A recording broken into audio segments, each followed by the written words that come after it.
পানি বাড়তে বাড়তে থাকবে। তো আমাদের লক্ষ্মীপুরে যারা আছেন তাদেরকে বিনীত অনুরোধ করব যে এদিকে একটু খেয়াল রাখবেন, এদিকের মানুষের কাছে এদিকের মানুষের দিকে একটু খেয়াল রাখবেন। দেখেন আমাদের এদিকে পানি কেমন হয়েছে, কেমন পানি হয়েছে দেখেন, এই যে কি অবস্থা, এই যে মানে একজন মানুষ এখন ডুবে যাওয়ার উপক্রম। তো আমাদের ওই দিকের অবস্থাও সেম একই রকম, উত্তরপাড়ার দিকে যে অবস্থা সেই অবস্থাও একই রকম। যে এই যে দূষিত পানির মধ্যে তাদের থাকাটা আসলে খুব মুশকিল হয়ে যাবে। দেখছেন গলা সমান পানি হয়ে গেছে, অথচ এখানে আগে এই জমিগুলোতে হাঁটু সমান পানি হইতো।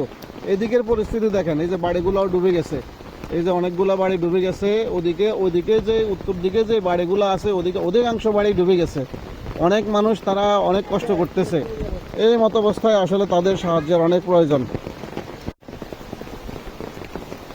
এটা আমাদের উত্তরপাড়ার দিকের অবস্থা, এই যে দেখেন বাড়িতে পানি ডুবে গেছে, এই বাড়িগুলোতে পানি ডুবে গেছে। এখানে একজন এই যে তার বাড়ির সামনে উঠোনে মাছ ধরতেছে জাল দিয়ে।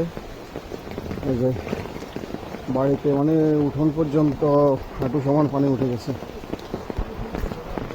আমার ওই দিকে আসলে যাওয়া সম্ভব না মনে হয়, যে পানি আমার মানে ওইদিকে গেলে আমার অবস্থা আরও খারাপ হয়ে যাবে। আমি তো আসলে কালকে রাতে খবর নিতে পারি না, এখন দেখতেছি যে আমাদের দিকের অবস্থা খুবই খারাপ।